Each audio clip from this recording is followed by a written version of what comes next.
চাকরিহারা শিক্ষকদের নবান্ন অভিযান, শিয়ালদায় জমায়েত চাকরিহারাদের মিছিল শুরুর আগেই আটক। আরো ডিটেইলস জানাবে কি পরিস্থিতি এখন। সান্নিক রয়েছে আমার সঙ্গে। সান্নিক, কি পরিস্থিতি এখন? দেখো, এই মুহূর্তে শিয়ালদা স্টেশনের বাইরে বিশাল পুলিশ বাহিনী মোতায়েন করা রয়েছে। শিয়ালদা স্টেশনের বাইরে শুধুমাত্র যে স্টেশনের অংশটার বাইরে নয়, একেবারে মেইন রোডের ওপর থেকে শুরু করে একেবারে স্টেশনের গেট পর্যন্ত গোটা অংশে বিশাল পুলিশ বাহিনী কিন্তু ইতিমধ্যেই মোতায়েন করে রাখা রয়েছে।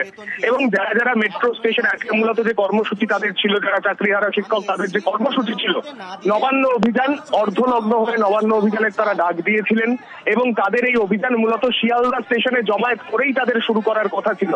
যেটা আমরা দেখতে পাচ্ছিলাম সেন্ট্রাল পার্কের কাছে যারা চাকরিহারা যে সমস্ত শিক্ষকরা আন্দোলন করছিলেন, তারা সেখান থেকে একেবারে মেট্রো ধরে তারা শিয়ালদা মেট্রোতে এসে নামছেন এবং সেখান থেকে বেরিয়ে তারা এই আন্দোলনের জন্য জমায়েত করা শুরু করছিলেন। এবং তার মধ্যেই আমরা যে ছবি দেখতে পেলাম, তার মধ্যে এই যে পুলিশ ফোর্স এখানে যেটা রাখা রয়েছে, তারা এখান থেকেই কিন্তু ধরপাকড় ইতিমধ্যেই শুরু করে দিয়েছেন। অর্থাৎ যারা এখানে আসছেন, এখানে এসে দাঁড়াচ্ছেন, তাদেরকে কিন্তু এখান থেকেই ডাইরেক্ট প্রেজেন্ট ভ্যানে তুলে তারা এখান থেকে সরিয়ে নিয়ে যাচ্ছেন। আপাতত এখান থেকেই আটক করা হচ্ছে চাকরিহারা শিক্ষকদের।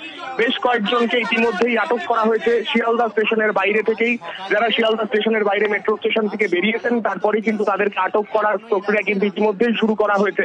নবান্ন অভিযানের জন্য বিশাল পুলিশ বাহিনী এখানেও তেমন মোতায়েন রয়েছে, পাশাপাশি ধর্মতলা, পাশাপাশি মেয়র রোড, বিভিন্ন জায়গাতে বিশাল পুলিশ বাহিনী ব্যারিকেড করে প্রস্তুত রয়েছে এই নবান্ন অভিযান যাতে না সফল হয় তার জন্য।